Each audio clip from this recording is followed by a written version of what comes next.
Live from the City Administration Building in downtown Cambridge, Ohio, ABC Communications presents Meet the Candidates.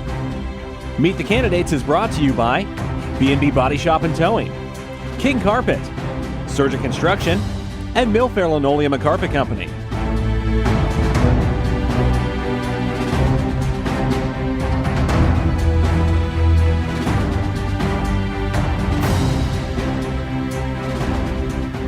Good evening, ladies and gentlemen. It is time for Meet the Candidates. The March 2020 primary edition. I'm AVC News anchor Bill Castler, your moderator for this program, presented by AVC Communications, which is intended to update and inform local voters to help them make a more educated decision when they go into the voting booth on March the 17th. Now, primary elections themselves are usually not quite so hotly contested as a general election is in November. The March 2020 primary, however, is the exception and not the rule. Two of the three contests featured here tonight will most likely be decided by the primary vote. The three featured contests tonight were chosen by AVC News due to what we feel is broad public interest. Featured races this evening are the Republican contest for Guernsey County Commissioner between incumbent Ernest Skip Gardner Jr. and challenger Michael Nielsen, the Democratic race for Noble County Sheriff between incumbent Robert Pickenpaugh and challenger Jason Mackey, and a three-way race that is Republican for the Guernsey County Prosecutor's Office between incumbent Joel Blue and challengers Lindsay Angler and Keith Plummer. Keep in mind, these candidates have not seen the questions, which have all been composed by AVC News. Now, the rules are simple. The candidates will be asked a question or a closely related question and will each have 1 minute to respond. Once all the involved have completed giving their answer, the first candidate question will be given an opportunity for a 30-second rebuttal. If a rebuttal is desired, that's the first candidate only. No signs, charts, or other props may be used. And at the close, each candidate will be given an opportunity for closing remarks, which are limited to 1 minute. I'm looking forward to a great and informative evening tonight, so let's get started. Sitting directly to my left, Lieutenant Jason Mackey of the Guernsey County Sheriff's Office and the current incumbent sheriff at Noble County, Robert Pickenpaugh. Gentlemen, I want to thank you two. You guys made the trip up here from Caldwell, and you're already kind of warmed up because you were down at Noble County Meet the Candidates. Thanks for your efforts in being here tonight. Let's jump right into things. First question, Mr. Mackey, I believe you drew the first pill, so you get the first question. Answer, as sheriff, within the current budget, what changes would you like to see? The first change I'd like to see is a full-time narcotics investigator. I worked in Noble County. I started there in the late 90s. At that time, we had 10 full-time road deputies. Now I think they're sitting with around 11 to 12 full-time deputies.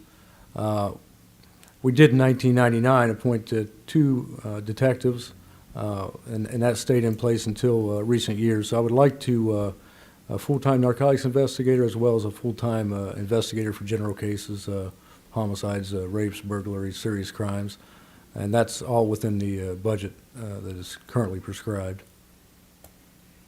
Mr. Pickenpaugh, same question. As sheriff within the current budget, what changes would you like to see? I would like to see a couple more deputies, especially 2 more SROs. I would like to have an SRO in each building instead of just one in each district. At Caldwell and Shenandoah both. Those people really are for our kids, so it's pretty important to me to have another 2 in there for the safety. I'd like to have a little bit more equipment out of the budget for just my safety of my deputies. New portable radios would be great. That's about it. Mr. Mackey, any rebuttal? No. Second question. Now, it's no surprise that budgets are very tight, particularly in a county the size of Noble County, which I believe is 86th in size of the 88 counties in Ohio. So as sheriff, what can you do to increase the revenues for your office? That question goes to you, Mr. Pickenpaugh. I have increased our revenue at the office. I've made close to $500,000 in the 3 years that I've been sheriff. This year alone, I've made almost 30, and just in a month and a half, 30,000. As far as increasing goes, we can, if we have more security details, that's how we made most of our money, was through the oil and gas. So we have done it, and we're continuing to do that. So we are doing it. Same question for you, Mr. Mackey. So the income mostly he's talking about is with the security jobs for pipeline explosions and pipeline construction details. What I would like to focus on is asset forfeitures with drug cases and other serious cases. And absolutely, anytime the security jobs come along, we would certainly jump on those, but you can't rely on those. So within the law of Ohio, you can forfeit assets people use for ill-gotten gains from crimes or money from or vehicles or houses, from drug cases or other serious felony cases. And I think that's one way we could look at increasing revenue. Now, that money has to be used for specific things, but it would stay in the sheriff's office. Any rebuttal, Mr. Pickenpaw? No. Third question, and this one goes to you, Mr. Mackey. Much of a sheriff's duties fall under the administrative category. What are your strengths and weaknesses as an administrator? Well, I've served as a sergeant for the beginning in 2009. I later was promoted to lieutenant in 2016. I have a lot of administrative responsibilities when it comes to coordinating drug task force issues here in Guernsey County now, and I want to bring some of those to Noble County. And I do agree there's a lot of administrative duties to it, but I would like to spend as much time in the field as well. We are a small staff, as we talked about the numbers in Noble County, and the sheriff cannot purely be an administrator in Noble County and have adequate protection and response for the community. Same question for you, Mr. Pickenpaw. Can you repeat the question, please? Yes, I can. Much of a sheriff's duties fall under the administrative category. What are your strengths and weaknesses as an administrator? I've been sheriff for 3 years. I've ran the office. I feel I've done a very good job at it. One of my weaknesses is not going out on those first calls that are an accident or a barking dog complaint. That was the hardest thing for me to adjust from. But as setting sheriff, I do respond to calls. At least once, twice a week, I go on a call. I go on calls at night when the big calls come in. I go on them. That's all I have. Any rebuttal, Mr. Mackey? No. And we go to our fourth question. This one goes to Mr. Pickenpaw first. Sheriff, how has the current opioid epidemic affected Noble County, and what changes to the sheriff's office need to be made to respond to this crisis? And can the county afford to implement any plan that you have? The epidemic is huge. It affected us probably 5, 6, 7 years ago. It's taken Ohio by storm. It's not just little Noble County. My plan is, and is always going to be, is we are working very hard at taking the drug dealers out and the users.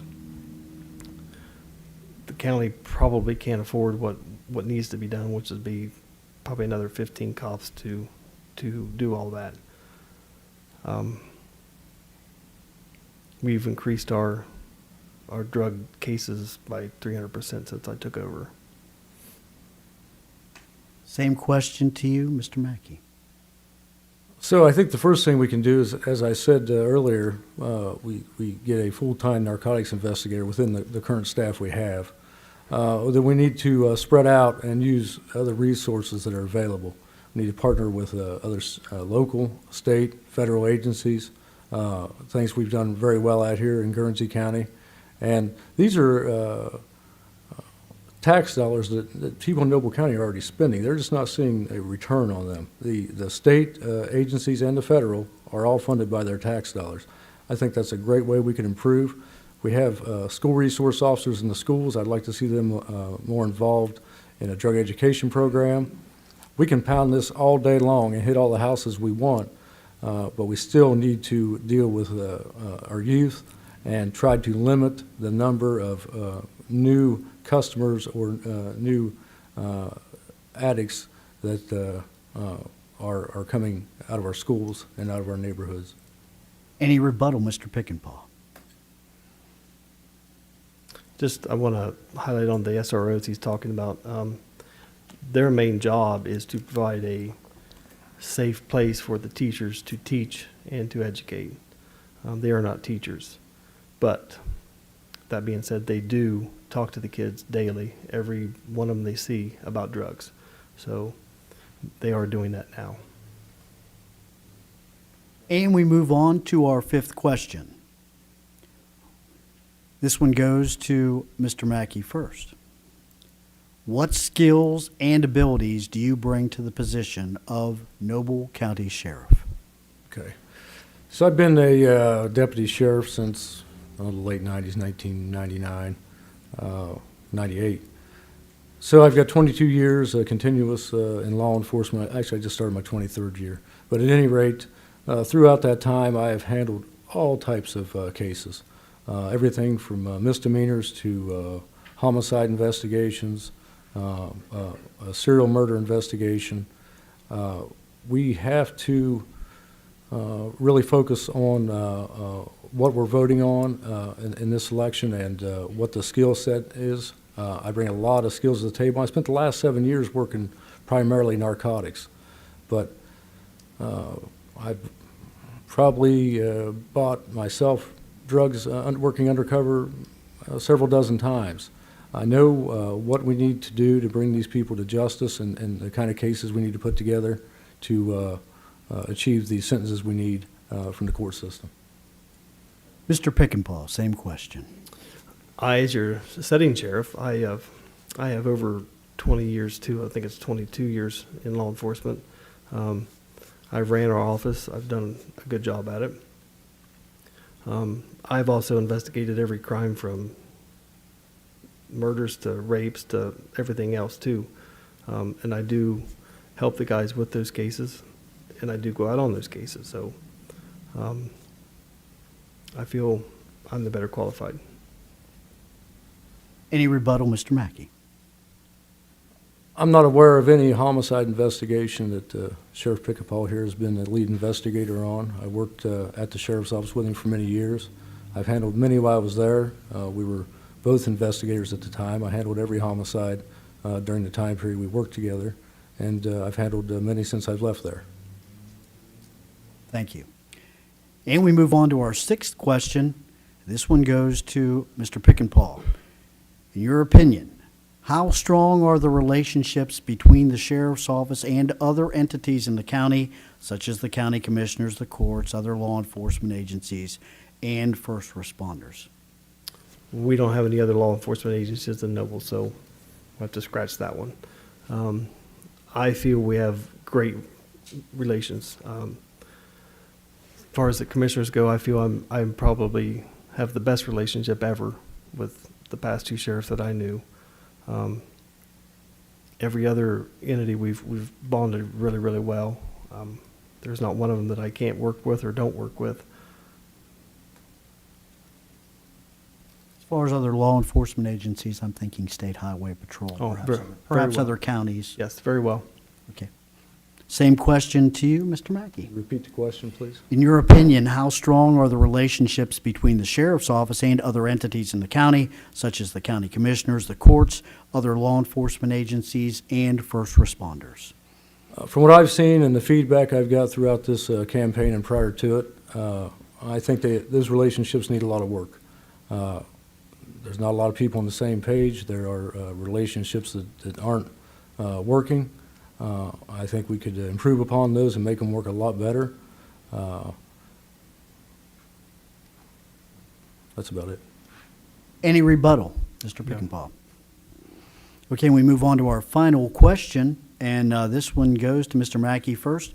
What do you feel is the most pressing issue that is facing the Noble County Sheriff's Office? The sheriff's office itself, or the people of Noble The County? Sheriff's Office. Okay, lack of organization would be what I think is probably the most pressing issue. Right now, there are no clear assignments, whether it's investigations or different things. So if your job's not clearly defined, it's hard for you to succeed in it. So everybody that, no matter what employment they're in, they should have an idea of what the expectations are and what their lane is and what they need to do. I see the structure that used to be there is not there, and it needs to be put back in place. It's hard enough being in law enforcement, but if you create a chaotic environment, it is really hard on the employees. Same question to you, Mr. Pickenpaw. Could you repeat, please? What is the most pressing issue facing the sheriff's office? Budget. That is the most pressing issue. I don't get what I asked for in the budget as far as money goes. But I understand it's a small county. We have a small tax base, so I understand. But we work with what we have, and we balance the budget every year, so we are getting by. We're doing quite well at it. All right, and that concludes the question and answer period. Now we have closing statements. The first one for you, Mr. Pickenpaw, please, your close. I'm a lifelong resident of Noble County. The first 3 years of my being sheriff has been really, really well. I've reduced crime by leaps and bounds. I have some stats for that. Burglaries are down 50%, theft is down 31%, criminal damage is down 55%, assaults are down 45%, and our drug indictments are up 300%. I continue to fight the drug problem. One of my main highlights is our community policing program, which I established in 2017. Basically tells deputies they have to go to a certain area of the county for half an hour out of their shift. That has reduced our crime tremendously. I'm not ready to step down, and I want to continue the progress that I've made to keep Noble County moving in the right direction. Thank you, sir. And your closing statement, Mr. Mackey. Just to give you a little history, I graduated high school in 1997. The last half of my senior year of high school, I attended the police academy in the evening. So I was done with the academy. I had finished up a month after high school. I've been employed full-time in law enforcement since 1998 continuously. I've worked through tough times. I was at Noble County in 2003. We took a 61% budget cut. So I'm used to working without a lot of funds. We were down, I think, to 3 deputies at that point to cover 7 days a week, 24 hours a day. So I've been through the tough patches. I've been in the good patches. But the big thing is it's all about experience. At the end of the day, real experience, working real cases that with serious consequences. And at the end of the day, you got to decide if I went home tonight and everything the most valuable to me was missing, who would you want out looking for it? And I believe I'm the guy for that job. Thank you. And thank you both for coming in tonight. That does conclude our first session of Meet the Candidates. Again, thank you, candidates, for making the trip up from Caldwell. And with that, we're going to take a quick break. We'll be back with more from Meet the Candidates right after this.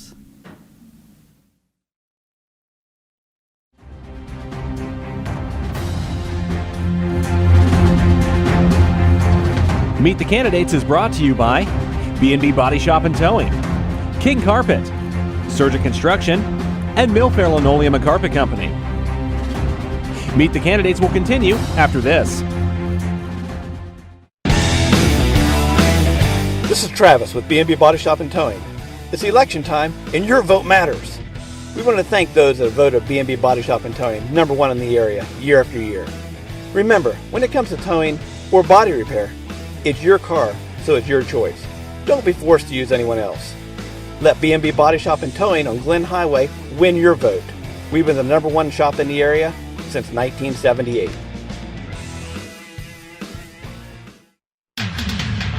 Many colors and styles to choose from at King Karpet, offering carpet, wood, ceramic, laminate, vinyl, LVT, and rubber flooring. Pick the floor that fits your home. King Karpet has professional installers to make it look right. We also offer free estimates. Come in now to give your home a makeover. Or visit our new website at kingcarpetinc.com. See it, pick it out, call for a free estimate at King Karpet and get your favorite flavor today! Surgent Construction is leading the way in commercial and industrial construction. Their team is committed to providing an exceptional construction experience from pre-construction through project completion. Their success is measured by the degree in which they exceed their clients' expectations.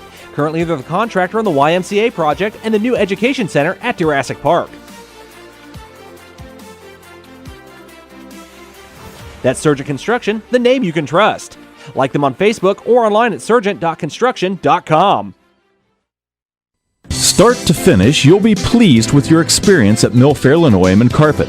Our showroom has a wide range of colors, styles, patterns, and textures in traditional and contemporary flooring.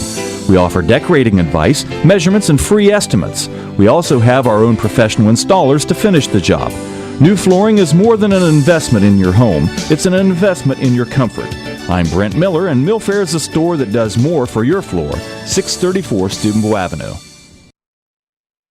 Imagine straightforward, reliable facts about any state or national politician on any issue of concern to you. Votesmart.org. It is perhaps the most hopeful reality in politics today. Hundreds of conservatives and liberals putting their differences aside and joining together to protect the most essential component of our democracy, a citizen's right to the truth about the people they elected or those seeking to replace them. It's what U.S. News and World Report said would make the founders weep with joy. Thousands of hours of detailed research, all so that you can finally, simply, and instantly get the facts. Want more? Simply track any politician of interest to you with My Vote Smart. Every time that politician makes a public statement, votes, or receives a new rating on an issue, you will get a daily email update. Votesmart.org, because facts matter. Catch video replays of Meet the Candidates airing numerous times daily on Community TV Channel 1021 in Cambridge beginning on February 20th. Audio of the program will air on WILE FM 97.7 and its internet stream on Thursday, February 20th at 7 p.m. and again Tuesday, March 3rd at 7 p.m. Meet the Candidates will continue.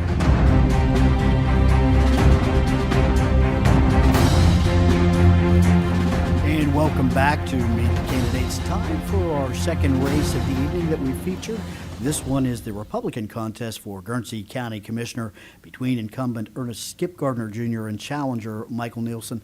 Gentlemen, thank you both for making it in tonight. Skip Gardner, of course, immediately to my left, and Mike Nielsen on the far left right there, the challenger. So we will start off with our questions for the commissioner's race. First question does go to you, Mr. Gardner. And sir, what do you see as the county commissioner's role in the area of economic development? Now, include infrastructure elements such as roads, bridges, the airport, broadband access, and water and sewer, if possible. It's a huge role that we have. We are very lucky to be assisted by Norm Blanchard and the CIC. They actually work on it more on a day-to-day basis. We work on it constantly, and we see the opportunities, we go after them. But Norm really runs this on a day-to-day basis. Infrastructure, we've been heavily involved in it in the last 7+ years I've been there. We've upgraded both the sewer plants at Beach Meadows and Coventry Estates. We kind of came in at the tail end of the Buffalo Derwent sewer, but we had to follow that through, get it connected. Had to apply for some grants to get some people hooked up because it's a very poor area, that part of the county, and it was very difficult for some of those folks to get hooked up to it. There's not that many, we go after grants, but there's not that many grants out there for infrastructure or water and sewer. There were years ago, but those have pretty much dried up. I'm sorry. Sorry. Thank you very much. And the same question to you, Mr. Nielsen. Repeat that for me, please. Certainly will. What do you see as the county commissioner's role in the area of economic development? Include infrastructure elements such as roads, bridges, the airport, broadband access, and water and sewer, if possible. It means everything to Guernsey County. I believe that without those things, the county is not going to grow, and that's what's happening right now. The county is not growing. I look around and see that other counties are growing, and we need help here. As far as infrastructure, I've talked to many people who want water in outlying areas, and it's a shame that they don't have that because I think every Guernsey County resident is entitled to water. I mean, that's just a common fact. The airport, that's a major way to bring in industry that will help our county expand and bring in more money for our county so we can do more for roads and increase that. And That's what I believe. And any rebuttal, Mr. Gardner? The only thing I'll mention is on water. Water lines, the way that works is you have to have enough population because it's the total cost of the water, getting the water there, and it's divided by the residents using it.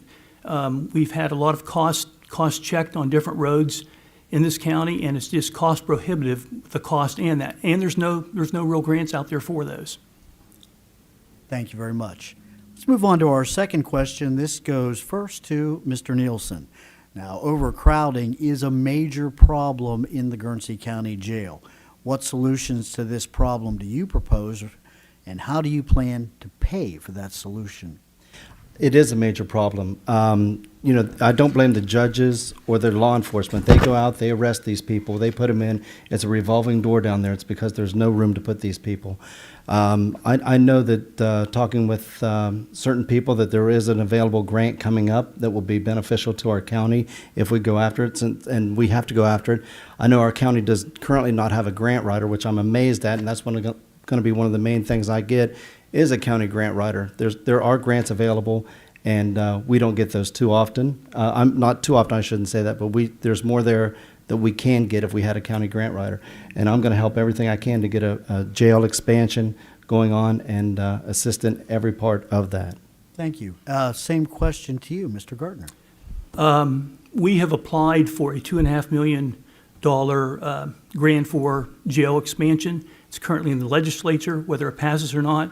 By the way, we do have a full-time professional grant writer. Her name's Kim Hott. We also have other people in other offices and departments who are all qualified and do get grants. We've gotten grants in every office and department, including the prosecutor and the sheriff's office. Any rebuttal, Mr. Nielsen? I've talked to many people in departments who tell me they're unable to write those grants because they're so difficult and they need assistance with that. So that's why I was in favor of getting a grant writer, and I've talked to many people about that.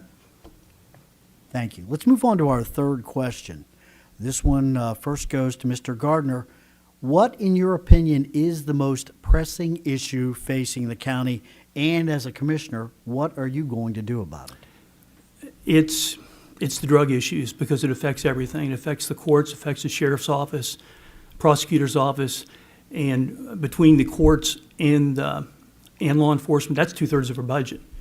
So if you can handle that, now we have different programs. The Common Pleas Court has a very successful program that started with Judge Elwood and has continued under Judge Padden, this CARE program, where we're trying to change people's lives that have had drug issues. And there's a lot of criteria for them to pass that, but they've got the ability to wipe their record clean if they pass it. I attend those on a monthly basis, seeing a lot of progress on that to stop this revolving door of people getting into drugs, getting off, then getting back into them. We got to stop the cycle to break it. Thank you. Same question, Mr. Nielsen. I agree with that drugs are a major problem here in Guernsey County. Like I said earlier, it's a revolving door. Like I said, I don't blame the law enforcement. They do their job. They go out, they make those arrests. I was a long-time photographer for the Daily Jeffersonian. I went on a lot of those drug busts. It's very sad to see what happens on those. And but it is a revolving door, and we need to stop that. And like I said, the sheriff's office does a great job, but the courts do have that program as well, and I'd like to see that continue and expand and see how we can do that. Any rebuttal, Mr. Gardner? No, again, I would echo the fact that the Sheriff's Department is doing the best job that they can. Very impressed with the prosecutor's office, what they do, and the court system. They're all working extremely hard under really tough conditions. Moving on to our next question. This one goes to Mr. Nielsen first. Now, as a commissioner, what can be done to generate additional funding from sources outside of Guernsey County? You know, I'm not a commissioner right now, so once I get in there, I would have to look at that. That's a question, like I say, sitting here without being a commissioner and working with the commissioners, I don't have a lot of knowledge on that. But I'm sure there are grants available to assist in that program, and I would work diligently with the other commissioners to achieve that and get those for Guernsey County. This is our home. Same question, Mr. Gardner. I would agree going after grants and low-interest loans are very important. I think the one thing a lot of people don't understand is with grants, a lot of times there's strings attached. For instance, if you would have a grant to hire 2 additional deputies after a period of time, it could very well easily be written into that grant, and it was when I was on city council, that after that grant expired, that the city would be stuck paying for those 2 additional positions. A lot of the times the city couldn't afford it. Same thing with the county. Any rebuttal, Mr. Nielsen? No, sir. Moving on to our next question. This one would go to Mr. Gardner first. What are both your short-term and long-term priorities for Guernsey County? Boy, that's a good one. You got a good one, Bill. We try to work it. Economic development is extremely important to us. Jobs are important to us.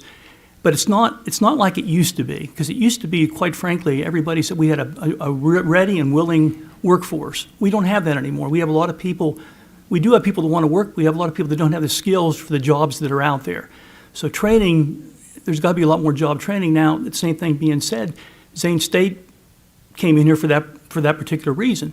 Their population, their students down there is way down. A lot of them are going over to Zanesville, and quite frankly, a lot of the manufacturers are training them. You know, I heard an interesting thing the other day from Lauren Blanchard. Zane State has had 300 welders go through there for their courses. Of those 300 welders, none of them graduated. The reason they didn't graduate, it wasn't because they weren't smart enough to graduate, is the companies pulled them before they were able to graduate. They already had jobs for them, and they were willing to train. Thank you, sir. And the same question for you, Mr. Nielsen. Short term, there's one of our companies, I know this, I was at a recent CIC meeting, and it is looking to expand, and I would love to help them expand before they would pull out. I know we lost one of our companies to Muskingum County. They decided to go over there and build instead of stay here, and they were a long-term company. That would be AMG Vanadium.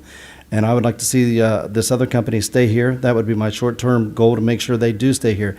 My long-term goal is to attract more companies like that to help Guernsey County grow and prosper and make it a place where our children can stay instead of moving out of the area.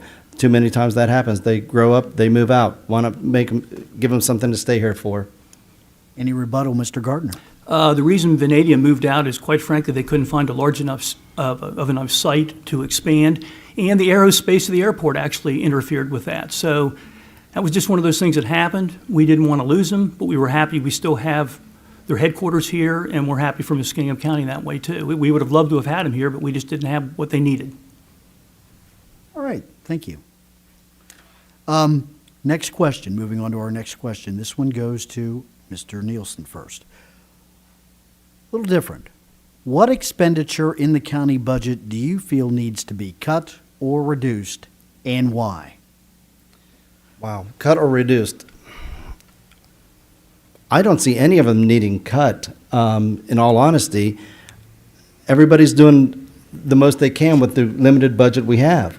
I know the county commissioners, the current ones, Mr. Gardner and the other ones, have kept us in the black, and that's a great thing.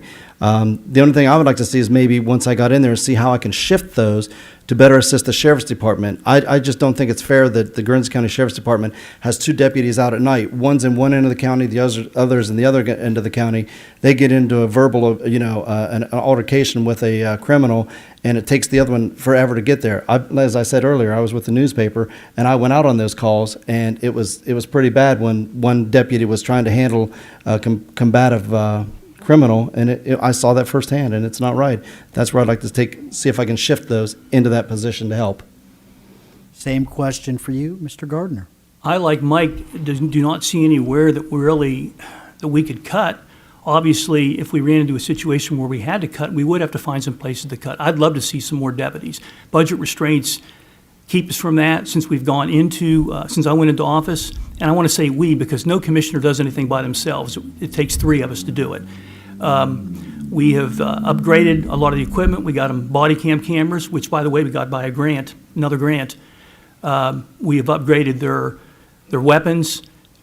We set up a line item for vehicle acquisition, which we didn't have when I got there. Learned that from the city. The city had to do the same thing. They literally had at one time more vehicles on blocks than they had on the road. We weren't quite to that extent, but we were getting there. But the vehicle acquisition fund has really helped us keep our cruisers. If you have to travel that far across the county, you have to have vehicles out there for the officers that are that are able to get them there without breaking down. So, Thank you. Any rebuttal, Mr. Nielsen? No, I think that's about it. The only other thing I would like to add is the one thing that I would like to help out also would be the Guernsey County Dog Pound. I know their hours were recently cut back, and I've heard a lot of people in the county complaining that they need more time down there, and I'd like to see help the Guernsey County Dog Pound. Thank you. Next question. This one goes to Mr. Gardner first. Once elected, officials sometimes tend to become cut off from the citizens that actually put them in office. How available will you be, and how do you plan to stay in touch with constituents? that is really a great question. We've had an open door policy from the time that myself, and actually I've worked with 4 other commissioners now, have gotten there. We've had an open door policy. Before that, there was no open door policy. You literally had a guard at the door, and we don't have that anymore. We do stay in touch. We return our phone calls. Sometimes you get the phone calls from the same people, and you know that they just want to complain about this or that, but they are owed a response. Sometimes you make them happy, sometimes you don't, but you owe it to them to talk to them. Same question, Mr. Nielsen. Absolutely have an open door policy. I plan to keep my home phone. People are going to be welcome to call me at home if they need to. They can come and see me at the office if elected. And I've just been fortunate that being around people for the last 32 years at the Daily Jeffersonian has allowed me to meet and greet most of Guernsey County. I think actually I took a picture of most of them at least once during those years there. And being the people person I am, I walk up and I talk to everybody. And people talk, that's how I'm coming to this office right here. That's why I would like to be a commissioner, is because everybody feels comfortable with me and they talk to me, tell me their problems, and I want to be the one that comes there and helps them. Any rebuttal, Mr. Gardner? No, I've never had that problem. People do not have any problem at all approaching me and asking me questions. Sometimes it's difficult. Sometimes it takes me 15 or 20 minutes even to get out of the building.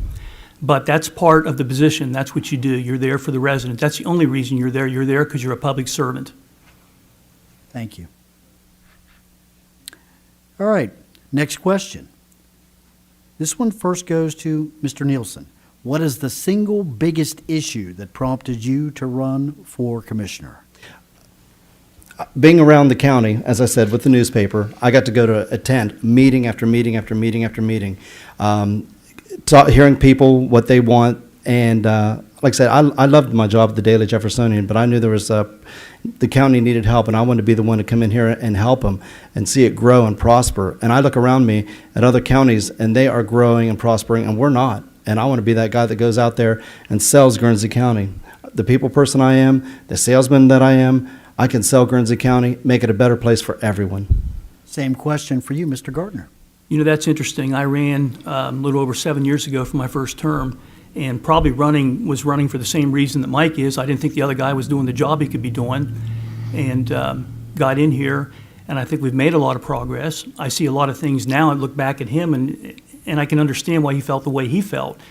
But I think you always go into a position like this that you're going to do everything you can to make it better, to make the county better, which, by the way, does include the city of Cambridge. The city, villages, and all townships are included in the county. So you're constantly out there every day trying to make things better for them. That's what we're about. Our population is decreasing. We're kind of concerned. We're taking an active role in the census to make sure we count everybody, to get everybody counted. But our numbers are dropping and have been dropping for years and years. Any rebuttal, Mr. Nielsen? Those numbers are dropping, and like I said, I want to be the one that keeps those people here so they don't leave and try to find their, work other places, keep them here, have a good family, keep everybody that's here happy, and just have a good Guernsey County. That's why I'm running. All right, next question, and this is the last one. This one goes to Mr. Gardner. If reelected, what will be the biggest difference that you make as a commissioner? There's a lot of things that I want to see completed and started up. One is the Guernsey County power plant, of which we had a lot involved in getting that thing, and it was a very difficult project, but we got it going. And as you drive south, you can see the progress that's being made. That's one of the things I really want to see happen. I want to continue working on economic development. I'd like to see more of our kids staying here too. As Mike does, I've got kids. 2 out of 3 work. One's in New Jersey, one's in Columbus, and one is living in Guernsey County. I'd like nothing better. My wife would like nothing better for them to live here, but economics is it. That's where the jobs were, so that's where they went. Same question for you, and I'll rephrase it. If elected, what will be the biggest difference that you'll make as a commissioner? Mr. Nielsen. I'll be the one that goes out and like I said earlier, sells Guernsey County to everyone. I want to see it expand. I will not be afraid to. I don't know how the current commissioners work right now as far as this goes, and working with Norm Blanchard. I know they make phone calls to these people to bring in business and industry. I wouldn't be afraid to jump on a jet, go to these people, and solicit them right face to face. Being the people person that I am and knowing people and how to talk to people, I like people. That's why I'm running for office. And I'll be the one that goes out there and tries to help them and say, hey, come to Guernsey County. We've got a good place to live. Let's do it. Any rebuttal, Mr. Gardner? I think the CIC handles that in a remarkable way right now. If you're going to jump on a jet, you're probably going to have to go to Muskingum County that has long enough runway to accommodate a jet. So, All right, thank you. And that brings us now, the Q&A is over. That brings us now to our closing remarks, and we will open up with Mr. Gardner, your close. okay. I'd like to thank the residents of Guernsey County for the opportunity to serve the last 7+ years as your county commissioner. I believe we have made a lot of progress in many areas. Good use of taxpayer dollars is one of those. We are on solid ground financially. That being said, there's a lot more that we'd like to do. None of this would happen without the cooperation of our other county offices and other elected officials. We maintain a good relationship with the city of Cambridge, our villages, and townships in our county. Our office does maintain an open door policy, which we're extremely proud of. I believe our biggest challenges are the opioid crisis and the jail overcrowding, which are connected. It's estimated of the current jail population, 75 to 80% of it is drug-related. In closing, I hope you'll consider myself and my record when voting on March 17th. Thanks again for all of your past support. I would hope in November that this forum can also accept the public. The public will be able to attend. I would hope that can happen, because I've had a lot of the public telling me that they would like to have been here tonight, but didn't have the accommodations for it. All right, and thank you very much, Mr. Gardner. Your closing remarks, Mr. Nielsen. Yes, sir. First off, I believe I've taken lots of pictures of jets coming into our Guernsey County Airport, our Cambridge Airport over the years, so I think I can hop a jet there. Secondly, I just want to be there to help those people grow the county. That's why I'm running. I'll be there for you. I'm going to get new businesses. It takes three, and it's going to be myself and the other two commissioners working for you, the county, the people, and that's exactly what I'm going to do. Like I say, I've been a lifelong Guernsey County resident. I've raised a family here, and I want other people to be able to raise a family here and keep those people here. And we're going to have a good county. I truly believe we have a good county, and we'll keep it that way. Thank you. And thank you, Mr. Nielsen. And that brings us to the close of our second race that we're featuring tonight. And right now, we're going to take a quick break. And when we get back, we'll talk to the candidates for Guernsey County Prosecutor. Back with more right after this.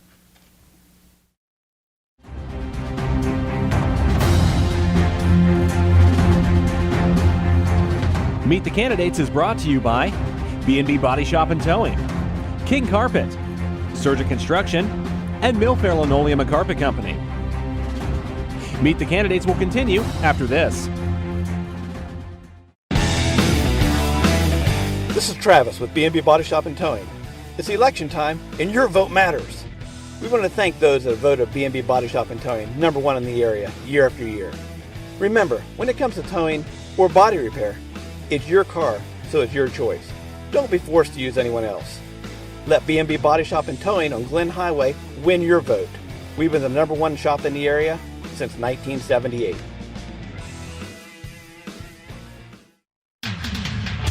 Many colors and styles to choose from at King Karpet, offering carpet, wood, ceramic, laminate, vinyl, LVT, and rubber flooring. Pick the floor that fits your home. King Karpet has professional installers to make it look right. We also offer free estimates. Come in now to give your home a makeover. Or visit our new website at kingcarpetinc.com. See it? Pick it out. Call for a free estimate at King Karpet and get your favorite flavor today. Surgent Construction is leading the way in commercial and industrial construction. Their team is committed to providing an exceptional construction experience from pre-construction through project completion. Their success is measured by the degree in which they exceed their clients' expectations. Currently, they're the contractor on the YMCA project and the new education center at Jurassic Park. That's Surgent Construction, the name you can trust. Like them on Facebook or online at surgent.construction.com. Start to finish, you'll be pleased with your experience at Milfair Linoleum and Karpet. Our showroom has a wide range of colors, styles, patterns, and textures in traditional and contemporary flooring. We offer decorating advice, measurements, and free estimates. We also have our own professional installers to finish the job. New flooring is more than an investment in your home, it's an investment in your comfort. I'm Brent Miller, and Milfair is a store that does more for your floor. 634 Steubenville Avenue. Vote. Vote. Vote. Vote as if your country's future depends on it. As if your country's future depends on it. As if your country's future depends on it. As if your country's future depends on it. As if your country's future depends on it. As if your country's future depends on it. Because it does. Because it does. Because it does. Because it does. Because it does. Because it does. Because it does.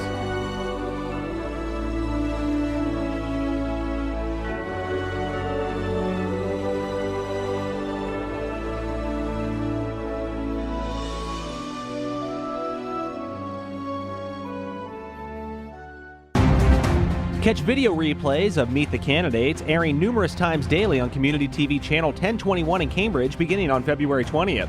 Audio of the program will air on WILE FM 97.7 and its internet stream on Thursday, February 20th at 7 p.m. and again Tuesday, March 3rd at 7 p.m. Meet the Candidates will continue.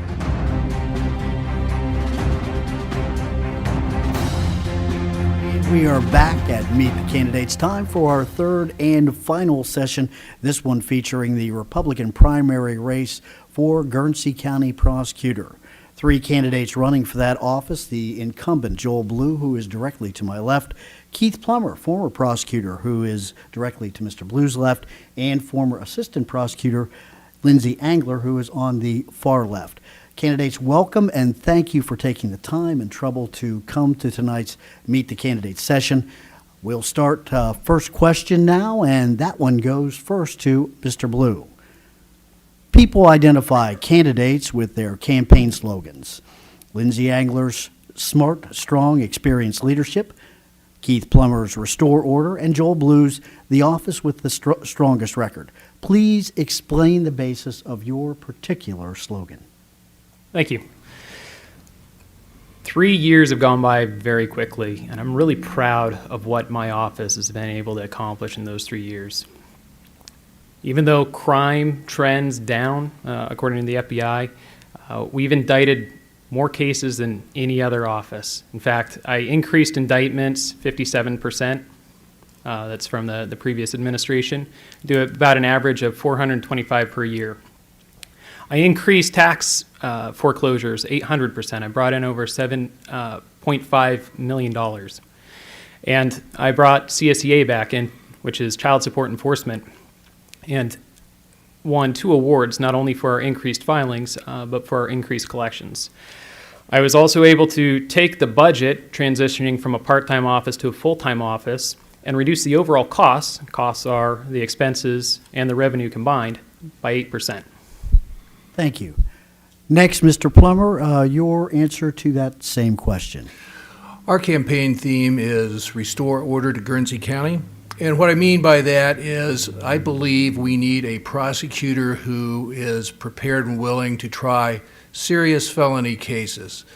I spent 20 years as the elected prosecutor in Guernsey County. I was in the courtroom nearly every day. I tried we had over 2,500 felony cases during that period of time. We maintained a conviction rate in excess of 90%. I tried 23 homicide cases. I obtained convictions in 23 of those cases, 100%. We need a prosecutor who is willing to go to court, who leads from behind and not as an administrator from his office. And Mrs. Angler, your answer to that same question, please. Thank you, Bill. So when I talk about smart, strong, and experienced leadership, what I'm talking about is the fact that I am uniquely qualified for this position.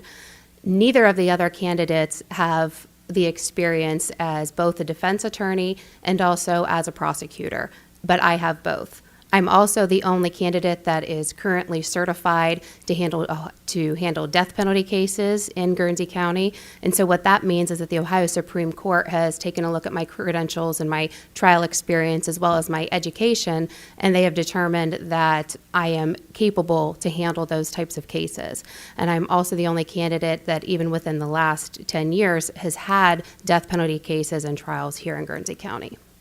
Any rebuttal, Mr. Blue? Just briefly, I actually looked at the public records to compare my indictments per year to what had happened in the recorded history of Guernsey County to suggest that there have been 2,200 in 20 years. That is about accurate, Keith. That's about 100 per year. I'm doing 400 per year. And crime rates between those two times are similar. I also did do defense work after being an assistant prosecutor in Lake County, and I've served as the Guernsey County prosecutor for 3 years. Thank you very much. Now, moving on to our next question. This first goes to Mr. Plummer. Prosecuting attorney's office cannot do the job alone. How strong are your particular relationships with the other entities that you're working with? That would be law enforcement, the commissioners, the courts, etc. Very good. In my 20 years as Guernsey County prosecuting attorney, worked closely with the elected officials. We've maintained, to this day, good relationships with all the county elected officials, whether it be the commissioners, the treasurer, the auditor. We maintain good relationships with them and are able to work with them. Like I said, I worked with commissioner boards that had Democrats, that had Republicans, and we got along just fine. They were satisfied with the advice that we gave them. In addition to that, and also maybe very important, I was able to maintain a good relationship with other county prosecutors throughout the state. That has not been the case with the current prosecutor. We work well together with prosecutors throughout the state, and that is very important as most of the drug cases that are coming through are brought by what is called CODE, which is a multi-county drug enforcement organization, and we intend to maintain a very good relationship with other counties. Thank you, sir. Same question, Mrs. Angler. Thank you, Bill. When I was hired as the chief assistant criminal prosecutor, Mr. Blue sent out a press release that talked about how well respected I was within the courtroom community, within the courthouses, by staff, and also by law enforcement. Nothing has changed since that press release that he sent in 2016. Not only do I have the good working relationship within the courts, but I've also been involved in several different community organizations where I've developed strong relationships there as well. Thank you, ma'am. Same question, Mr. Blue. Could you repeat the question, please? Certainly. The prosecuting attorney's office cannot do the job alone. How strong are your particular relationships with the other entities that the prosecutor must work with? Absolutely. The prosecutor is a unique position in the county government. We're elected by the people, but we serve the county as their attorney. The county is our client. Every county office, officer, board, all of the townships, those are our clients. And an attorney can get themselves in trouble if they're in a relationship where they're paid by one entity and meant to represent the other. And so it's important to never forget who your client is. I've worked very well with the commissioners. The commissioners, in fact, have supplemented my budget so that they can have a prosecutor on call 24/7, the prosecutor that they chose. And in fact, that same prosecutor gets his salary supplemented by the treasurer as well. Because the treasurer and I wanted to see tax foreclosures handled with extreme fairness. That wasn't happening for 40 years. Thank you very much. Any rebuttal to that, Mr. Plummer? Yes, so we foreclosed on cases when foreclosure was necessary. We worked with the treasurer and tried to do anything we could do to see that property owners were able to maintain their homes, and I don't believe that's being done today. In fact, foreclosure is an industry here in Guernsey County under the current prosecutor. Current prosecutor, or the county pays the assistant that handles these for 16 hours a week, $115,000 per year, and that's way too much. Twice as much as most of the assistants are paid who are full-time. Thank you, Mr. Plummer. All right, let's move on to our third question. This one goes to Mrs. Angler first. A prosecuting attorney is a multitasking position: administrative, court duties, financial, private practice, and so on. Now, how will you split up the duties of this office? Well, there won't be any private practice if I'm elected, so we can just go ahead and take that off of the table. This is a full-time job for our community. We are in a war every day in our courtrooms about the fate of our community, and we're not going to back down from that. We will not be having private practice. Courtrooms and what happens in there, as we've heard from the other candidates speak already, impacts so much more than just what happens in the courtrooms. It impacts children's services, it impacts our schools, it impacts our employment rate. And so that's got to be treated very carefully and with the utmost respect. However, there are other responsibilities for the prosecutor's office. We've got I think we've got 5 unions now here in the county that attention needs to be made to those. There are other questions that are being brought forward. I know that with all of the meetings that I've had with the township trustees, the trustees are concerned as well as about being able to provide services for people who are out in the community and out in the county. It certainly is a big job, but it's a job that when you run it smart and when you work hard, it can definitely be accomplished. Same question to you, Mr. Blue. Thank you. Duties of the prosecutor's office are vast. It's everything from prosecuting felonies in court, which is what most people focus on because it's in the news, to representing those 40-plus clients, to administering an office. And that's really where the rubber meets the road. To do the job effectively in our county with our needs, it needs to be a full-time office, and I made it a full-time office. I administer a competent staff. And having a competent staff means managing a solid budget because people don't show up for work when they're not paid and making sure they have the equipment they need. I make it a priority to be in court for every trial and every major felony. The fact is, I follow the model that is followed across all other 87 counties. I rely on my chief prosecutor to represent me in court because court's not going to stop for me to handle a problem with my office or with one of my clients. It's the same system that Mr. Plummer used when he had Mr. Padden used when he had Mr. Bigler, and Ryan Steyer uses with Amanda Miller. It is used across all 87 counties. Thank you very much, Mr. Blue. Same question to you, Mr. Plummer. Well, I believe, we're not Franklin County, where, by the way, the elected prosecutor just finished trying a murder case, a very serious murder case of 2 police officers. We're not Cleveland, we're not Cincinnati, we're Guernsey County. And in Guernsey County, the prosecutor needs to be in court trying cases. It's part of leadership. It's what you do if you're the prosecutor. You can't get a sense or feel for what's going on in this community staying in your office. You've got to be in the courtroom, prosecuting criminals, making sure you have the pulse of what's going on in this county. Pursue stiff sentences, not last-minute plea bargains right before a trial starts, because that sends a message to the defense bar that they can hang on to these cases and not plead, and that they will get a better deal if they wait to the very end just before, on the eve of trial, and have a cave-in plea bargain. Thank you very much. And that rebuttal would go to you, Mrs. Angler. No, thank you, Bill. Moving on to our next question. With the current, this would go to Mr. Blue first. With the current overpopulation problem in the Guernsey County Jail, will you, as prosecutor, use plea deals to keep the inmate population down, or do you have other solutions? Plea bargaining is something that is pretty well baked into our system of law. It's a necessary evil that is not going to go away. And the inmate population is really, the felony inmates, it's really composed of two types of inmates. The first are those who are awaiting trial, and the second are those who are receiving their sentence. And what has happened over the past 3 years is we've had changes with our laws through Columbus that make it more and more difficult to send low-level felons to prison, and instead, our county is shifted with the costs and expected to carry out their sentence locally.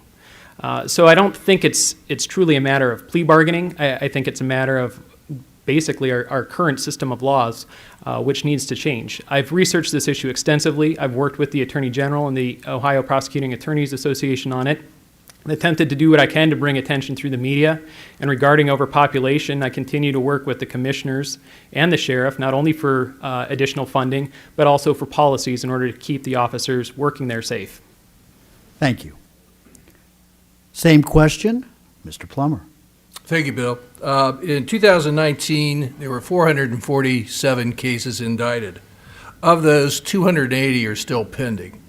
Cases are frequently, 48 were dismissed or transferred to municipal court for prosecution. There were several cases dismissed because the prosecutor's office was not ready for trial or did not have sufficient evidence. I believe you have to take a look at cases when they come in. Law enforcement does the investigation. They bring the cases to the prosecutor's office, and it's the prosecutor's job to review the cases to make sure there's sufficient evidence when you take a case to grand jury that you can prove, although it's not necessary in grand jury. The burden of proof there is probable cause, but you need to be pretty sure that you've got sufficient evidence when you take that case to grand jury that you are able to take that case to trial and prove it beyond a reasonable doubt. And so from the incept, it's not a victory to get a bunch of indictments. It's justice to get convictions for people who commit the crimes that are presented in this county. Thank you, Mr. Plummer. And the same question to you, Mrs. Angler. So will you please repeat the first part of that question? Certainly. With the current overpopulation problem in the Guernsey County Jail, will you, as a prosecutor, use plea deals to keep the inmate population down, or do you have other solutions? Oh, no, we don't make plea recommendations because of overpopulation at the jail. That's not justice. That's not doing what's right for our community. You base a recommendation on a plea about largely the circumstances of the crime that had occurred, also then taking into consideration the offender's background, if they've had any other criminal records. Is this a violent offense? Was anybody physically hurt? You look at all of the sentencing factors that are already established in the Ohio Revised Code to base a recommendation that you make to the court. You don't plea somebody just to get jail space open. Thank you. And this rebuttal would go to you, Mr. Blue. Thank you. When I was running in 2016, I was asked by you, Mr. Kassler, if I would take the weaker cases, the ones that weren't slam dunks, and I've done that. But the fact about those weaker cases is that they're heartbreakers. It's a long road from grand jury to trial. Sometimes evidence is suppressed, sometimes witnesses become unavailable, sometimes people recant. And when those things happen, I still try for justice because I'm left with one of three choices. Either dismiss the case outright, which isn't justice, try the case knowing I'm going to lose and probably lose my license, or accept a lesser sentence, which I hate, but which is necessary. Thank you. Let's move along now to our next question. This one would go first to Mr. Plummer. Sir, in a recent press release, Prosecutor Blue stated, quote, the annual average of foreclosures is up 800% in Prosecutor Blue's term with $7.5 million collected, end quote. Now, these foreclosures will not be available this next year without much of that money coming in. Will you, as prosecutor, be able to maintain the budget in your office? Yes, well, of course, the budget in the prosecutor's office is set by the commissioners, the assistant prosecutors, the staff assistant prosecutors' salaries are set by the court. Absolutely, we'll be smart about foreclosures.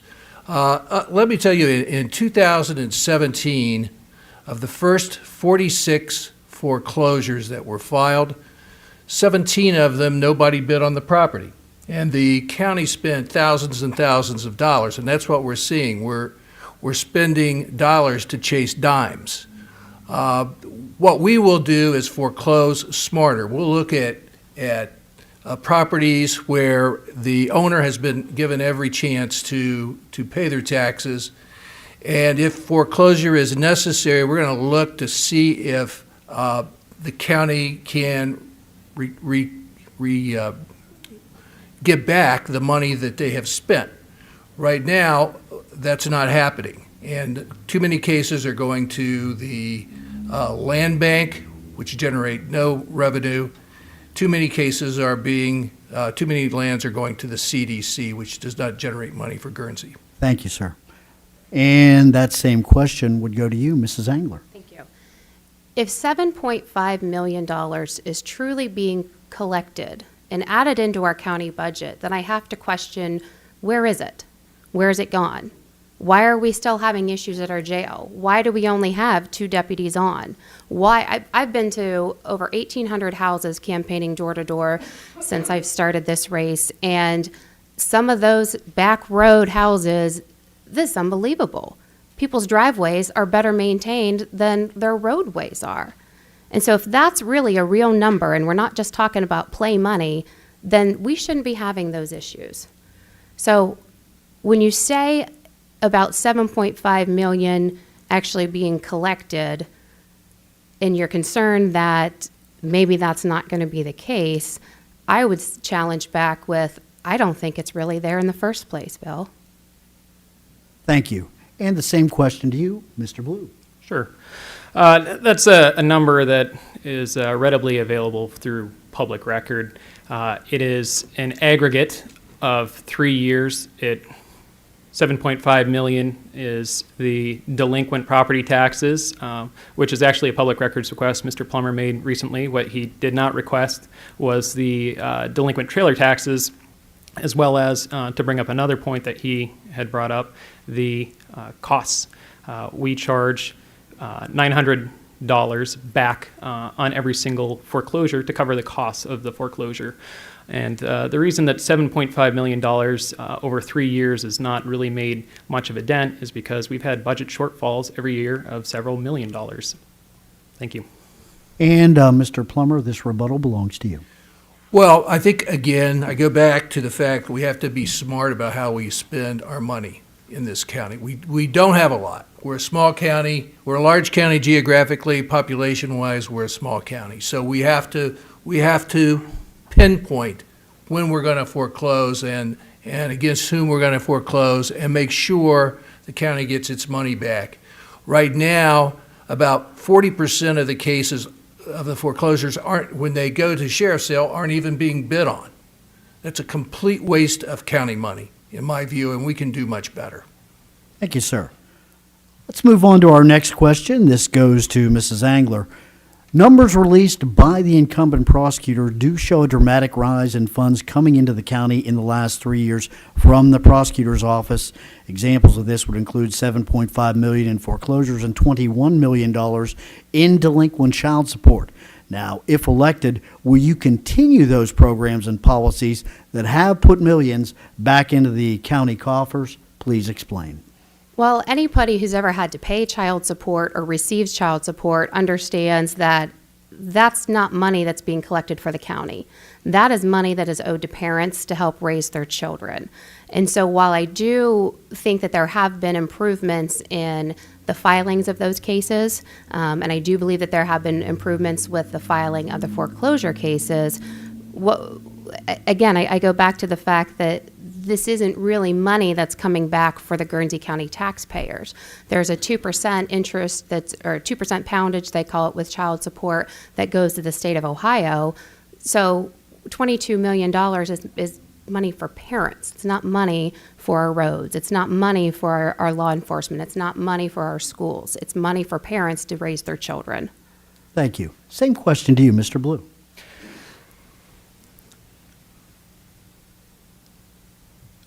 In 3 years, I've brought in $28 million. That's what my office has been able to collect. 7.5 of that is just from delinquent taxes, and that does go back to the county and the schools. And 21 million was collected through child support enforcement, and the majority of that does go to parents, single parents, who are often struggling to make ends meet and relying on that money through a court order. So I'm proud of what we've been able to accomplish in 3 years. I'm proud of what we've been able to bring in, not only for the county, but also for our citizens. And finally, the same question to you, Mr. Plummer. Thanks, Bill. Again, the child support, that's for the children in this county. It's not for the prosecutor's office. It's not for the county government.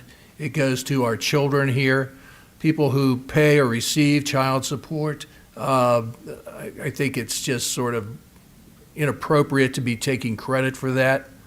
The tax foreclosures, I've spoken about that. Those numbers are very fuzzy at best, and I believe we can do much better. When someone is delinquent in child support, they need to be taken to court and collect those monies that are due our kids. And we've done that. That's happened for years. That's nothing new. We can continue to do that, but I think what we can really make a difference on in saving the county some money is to be smart about how we foreclose and not have all of these properties going into the land bank, which creates zero revenue for this county or the CDC. Thank you. Thank you. And rebuttal, No. Mrs. Engler. No, Bill, thank you. Moving along to our next question, and this would first go to Mr. Blue. Sir, if elected or re-elected in this case, what changes would you propose to the commissioners for the 2021 budget in the prosecutor's office? Thank you. When I was elected prosecutor, my first priority was to take a part-time office that was merged with a private law firm and establish a full-time office that was free of all conflicts of interest with the courts, with law enforcement, and with private interests. And I've done that. Part of that transition was relying on some part-time staff and some full-time staff. And as I transition into 2021, if reelected, it's my goal to see the prosecutor's office become completely full-time and phase out that remaining part-time position. As far as budget, I've been able to actually reduce my expenses every year since my first year. I don't have an issue continuing to do that because I found where the budget can be trimmed, and I do that.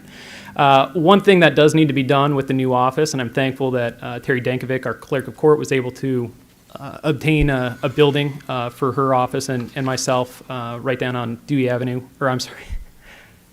right down on Wheeling, is put up a wall so that our lobby can be open to the public. We're a LEED certified organization, and so we can't just allow anybody in, or we can't have leads to turn over to Defense Counsel.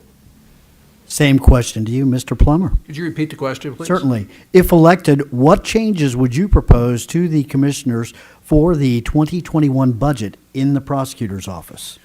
Well, I believe the commissioners currently provide more than sufficient funds to operate the Office of Prosecuting Attorney. Number one, from day one, the current prosecutor likes to say he's got a full-time staff. Well, that just isn't the case. His chief assistant, works 2 days a week and gets $115,000 a year from the county. And he's got a private practice out of county, and also is an assistant prosecutor in another county. So when the current prosecutor suggests he operates free of conflict, that's just not the case. So what we will do is bring experienced prosecutors into the office who are prepared to try criminal cases. We will have someone available for the county elected officials, the township trustees, all of the entities that the prosecutor represents. We'll do it for less than is being done now, and we'll do it better. Same question to you, Mrs. Angler. Thank you, Bill. I do agree with Attorney Plummer when he says that the prosecutor's office does have more than sufficient funds to be able to work effectively within our community. But what I would like to see would be the commissioners doing a better job financially supporting law enforcement, and then also a group that we really need to be doing a little bit more for is our veterans. Guernsey County has almost a 10% veteran population, and we need to be able to have more resources here within our community to be able to provide services for them. I would love to see that the veterans office would be able to expand, be able to provide more services locally to our veterans so that we're not doing this telecounseling, we're not waiting 9 and 7 days for medications, for prescription drugs that are so desperately needed. So I think that our county needs to do a little bit better of a job supporting those people. Any rebuttal, Mr. Blue? Thank you. Of the 28 duties that are outlined in the Ohio Revised Code, serving as the attorney for county offices is among them. However, directly serving veterans is not. There's an Attorney General's opinion talking about elected officials, explaining that they can only act within their enumerated power, and that would go well beyond the power. Certainly, those are good suggestions for the Veterans Administration. It would be good if they took them. Otherwise, I'm content with my budget. Thank you. And moving on to our next question. This one would go to Mr. Plummer first. Sir, what is the greatest challenge facing the prosecutor's office in the next 3 years, and how are you going to address it? Well, like the commissioner's candidates said, like the sheriff's candidates in Noble County, the biggest challenge is the opioid crisis. We're about to lose a generation of our people here to that. So what am I going to do about it? What am I going to do different? I think we need to focus more on the dealers, the people who are trafficking in the opioid business. I think we need to focus on stiff sentences, recommendations to the court. The court, the way the law is now, is kind of restrained to some extent with what kind of sentences that can be passed. But as a prosecutor, you can recommend a stiffer sentence, particularly for those who are trafficking drugs or who are providing these opioids. I think the focus needs to be on them. I don't think we should plea bargain cases at the last minute to people who have committed serious crimes. The fact of the matter is almost every felony that is committed here in this county, 90% or more of them have something to do with drug issues. And most 90% of those anymore have something to do with the opioid crisis. Thank you. Same question, Mrs. Angler. Will you repeat that, please, Bill? Certainly, no problem. What is the greatest challenge facing the prosecutor's office in the next 3 years, and how are you going to address it? Well, the Ohio State Legislature sure has made a mess of what small communities are able to do and how we're supposed to be funding them. What the legislature has done is has shifted the burden from the state to our local communities. So we're all being asked to do more with less and less and less. And so unless you are working smarter in this position, it's not going to work out well for you in this community, that's for sure. And so one of our biggest opportunities that we have, though, is within our drug court systems, with our other probation officers. We've got the best in the state, bar none, of people who are here in our community ready and willing to help people who want that help. We have a community-wide coalition of people who are volunteering their time and their energy to make sure that anybody who's out there, anybody even who's listening now that thinks you might have a problem, we can get you help, and we can do this, and we are going to fix our community. And finally, that same question to Mr. Blue. I think the biggest problem facing the prosecutor's office and the community at large is funding. I alluded to the county having budget shortfalls every year of multiple millions of dollars. What I've done is try and have a leaner budget every year. Transitioning from full to part-time, I expected expenses to go up. But what I was able to do was to also increase revenue. child support enforcement that benefits the parents, a fraction of that supports my budget. It's less that I have to take from the general fund. I was also able to increase grant funding to the prosecutor's office. All of that supports my budget. It's less that I have to take from the general fund. And then delinquent taxes, that supports my budget as well as the budget of the treasurer. And again, that brings in quite a bit of money for our county to help those problems. And as Mr. Plummer has tried to suggest that we're wasting money pursuing these, I take whatever I'm given by the treasurer. Some of these properties have not paid taxes in over 40 years. Think about that if your neighbor hadn't paid taxes in 40 years and you had. Even if they don't sell, we get them into the hands of somebody who will pay taxes. And while that does not immediately give us more money, down the road, it's going to help. Thank you. Mr. Plummer, any rebuttal? Well, again, the budget in the prosecutor's office has gone from, in 2016, where was the last year of the current prosecutor's predecessor, of $730,000. It's increased 27% to $931,564. So the suggestion that the price has gone down isn't the case. It's been an increase, like I said, of 27%. I believe, again, on the foreclosures, we work harder and smarter with cases, the tax foreclosure cases that will bring this county money and not waste it in unneeded advertising. Thank you, sir. And that does bring us to our final question. And this first question goes to Mrs. Angler. Ma'am, what is the single biggest issue that prompted you to run for prosecutor? Justice. That's what we are sworn as lawyers to do. When we take that oath in the Ohio Supreme Court, we are sworn to uphold justice. And when I look around my community and I see what's happening, justice is not being served here. And the same question to you, Mr. Blue.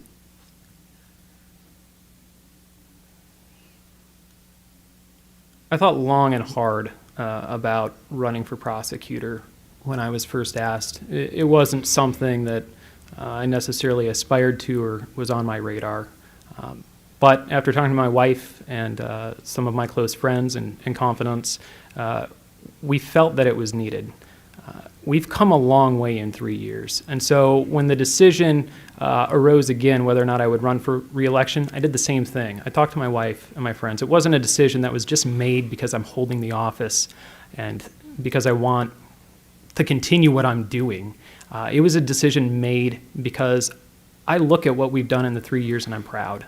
And I want to continue Guernsey County on that path of progress. We do get justice in the court. We have helped the budget. We do work with victims and help them not only through some of the most difficult times in their life, but start to rebuild their lives afterward. I have a great team, and I am so proud of everything we've done, and I'm happy to be up for re-election. And finally, that same question to you, Mr. Plummer. I'll rephrase it a bit. What is the single biggest issue that prompted you to run for prosecutor once again? Once again, yeah. Why would I want to do this again after 15 years? Fair enough. And I thought about that long and hard too, because I've in the last 15 years have run a successful law firm, and we've done just fine. If you'd asked me 3 or 4 years ago, would I be running for prosecutor in 3 or 4 years? I would say no. But things have changed. When I left it in the hands of a capable trial lawyer who knew how to lead the prosecutor's office from the front. That is not the case anymore. So what has prompted me to run is my desire to lead from the front, to bring cases to court, to lead a team of prosecutors who know I will be with them, participating meaningfully in every single serious case that Guernsey County has that goes to trial.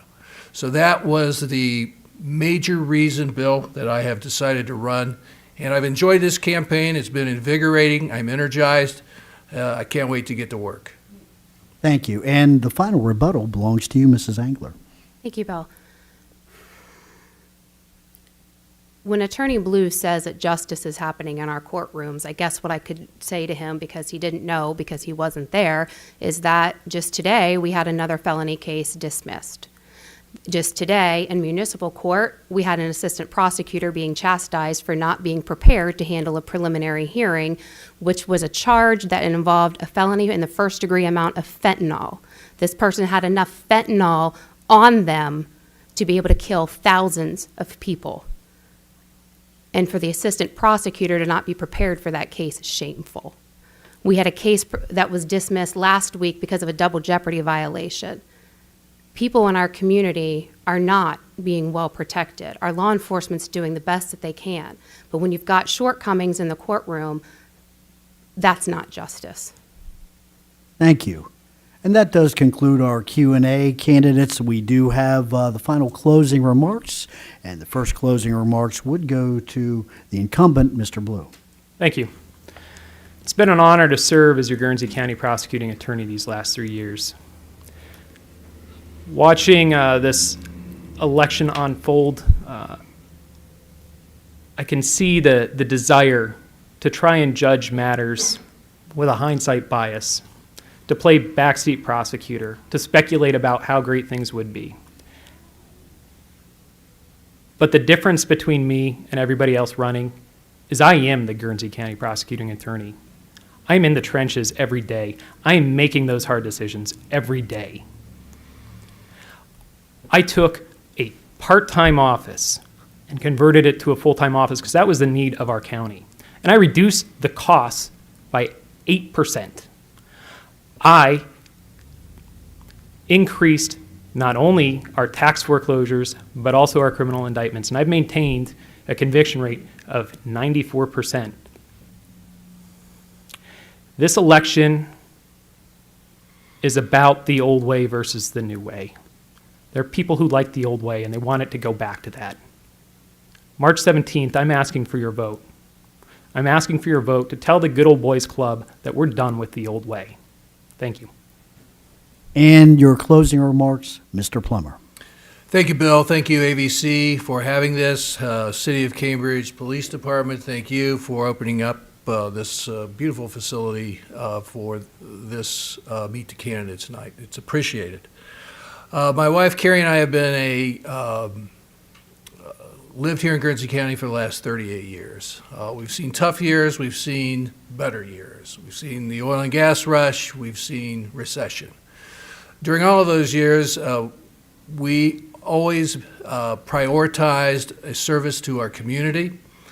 I believe that the prosecutor's office needs to focus on criminal cases that are cases that are serious cases that will not be dismissed or returned as misdemeanors, that we have assistants who are prepared to go to trial. And the reason that doesn't happen now is because there's no leadership.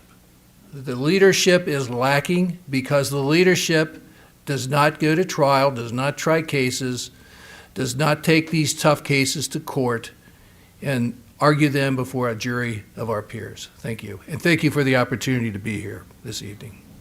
And finally, Mrs. Engler, your closing remarks. Well, I think I'm probably about as far from the Good Old Boys Club as anybody's going to get this election season. And certainly nobody here on this panel is suggesting that the community is going to go backwards. Nobody here wants us to go backwards. We all need to move forward, but we need to move forward with the right people helping steer the ship.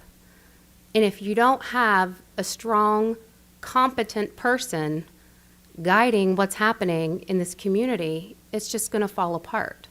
There needs to be a person who has the trial experience that's necessary to handle these cases.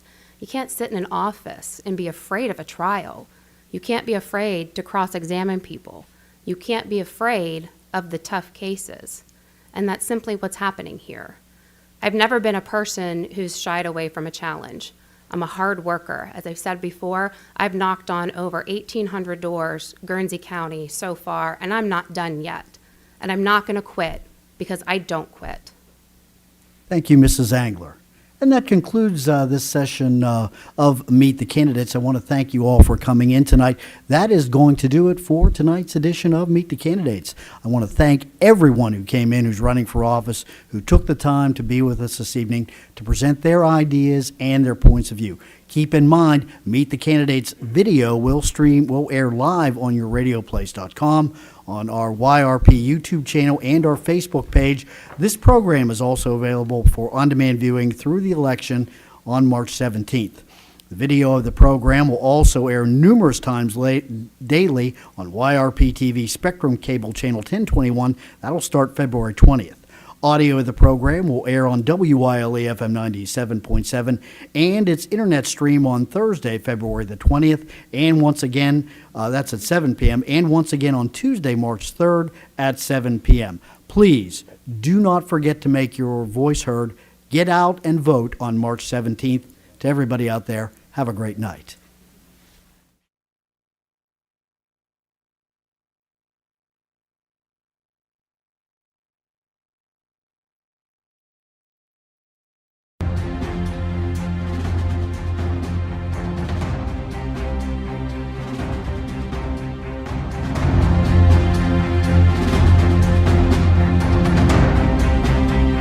Meet the Candidates is brought to you by B&B Body Shop and Towing, King Karpet, Surgent Construction, and Milfair Linoleum and Carpet Company.